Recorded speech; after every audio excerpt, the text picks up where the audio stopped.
ก็เจริญพรญาติโยมที่มีความสนใจไปทำทั้งหลายธรรมะที่จะนำมากล่าวในวันนี้ก็อยากประรบเกี่ยวกับความสำคัญ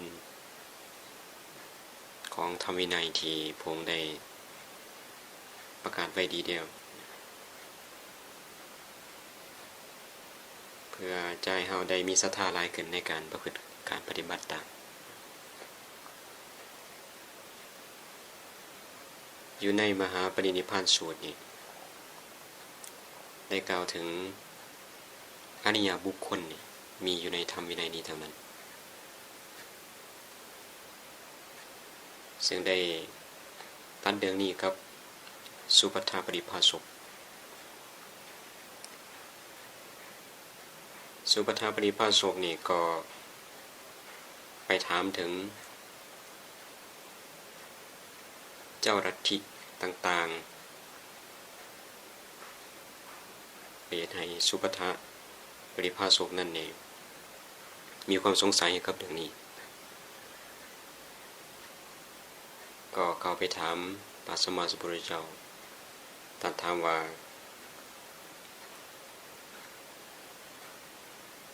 ข้าแต่พระโคดมผู้เจริญ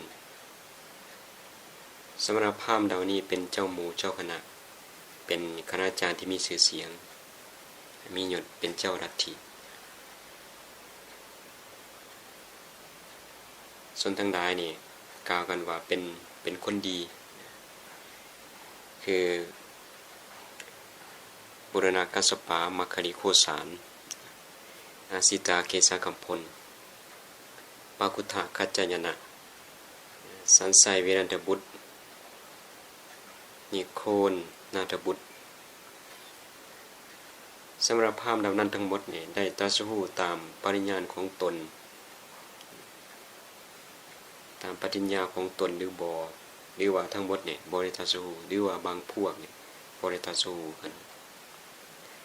นี่ก็เป็นคำถามที่สุปัฏฐาเขาได้ถามพระศาสดา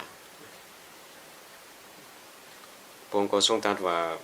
อย่าด้วยสุปัฏฐะขอที่ทานถามนั่นเนี่ยควรงดไว้เสียเถิดและพระองค์ก็ทรงตรัสว่าดูราสุปัฏฐะเขาจักแสดงธรรมแก่ทานจงตั้งใจฟังธรรมนั้น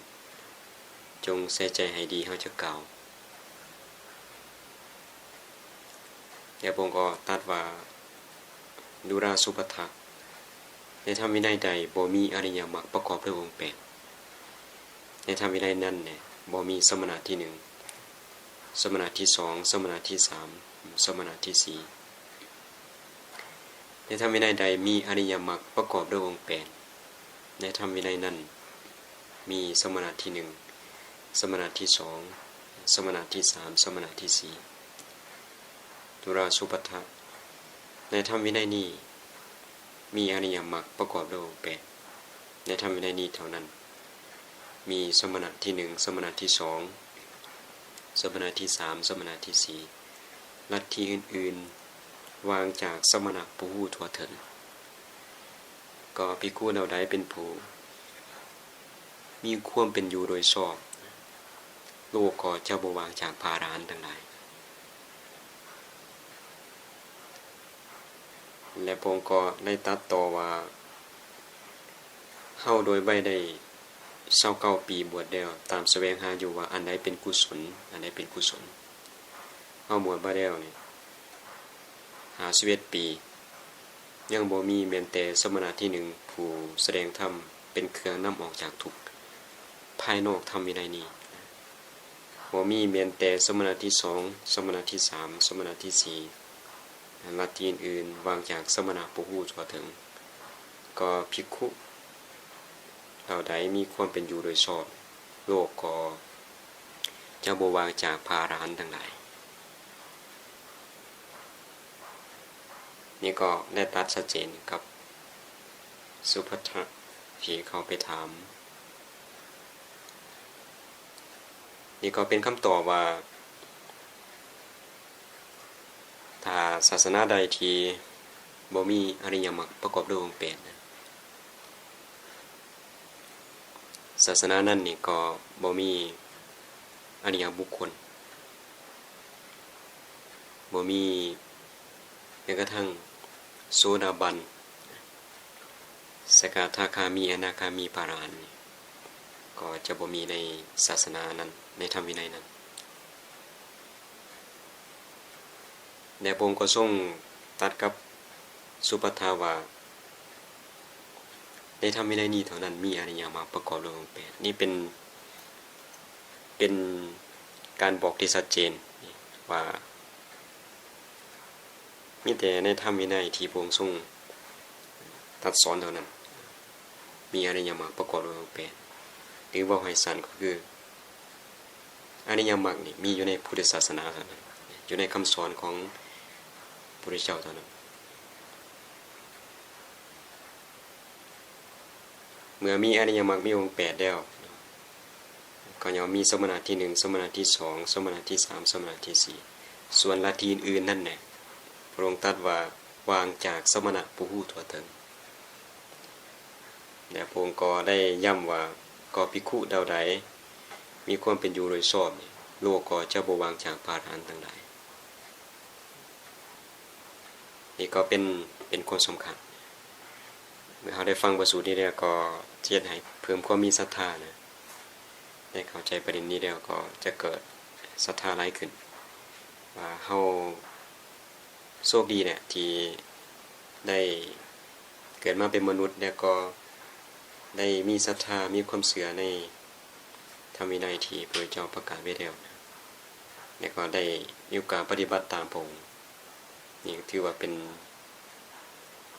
ความสำคัญอย่างยิ่งสำหรับชีวิตเราเป็นประเด็นที่เราต้องคำนึงถึงส่วนนี้เสมอในก่อสร้างพุทธที่เขาไปมีความเสื่อผิดเป็นผู้บ่มีศรัทธานะแสดงบุญไปนอกศาสนาหรือว่าไปถือมงคลตื่นข่าวสิทำการสนับสนุนที่นอกศาสนาทั้งหลายทั้งปวงเหล่านี้ก็มาจากการบ่มีศรัทธานั่นแหละเขาเห็นความสำคัญในความเชื่ออย่างอื่นนอกคำสอนพระพุทธเจ้าไปปัญหาใหญ่ก็มาจากการบ่ได้ศึกษาเนาะถ้าได้ศึกษาก็คงจะได้เข้าใจให้เกิดศรัทธาได้เพราะว่าอานิสงส์ของการฟังธรรมของพระพุทธองค์นี่จะให้เขาได้ฟังในสิ่งที่บ่เคยได้ฟังสิ่งที่ได้ฟังแล้วก็เข้าใจอย่างแจ่มแจ้งบรรเทาความสงสัยเมื่อบรรเทาความสงสัยแล้วเนี่ยก็ความเห็นของเขาก็สื่อตรงเมื่อมีความเห็นถึงนี่ก็เกิดความเลื่อมใสตามมานั่นแหละจะเป็นจุดเริ่มต้น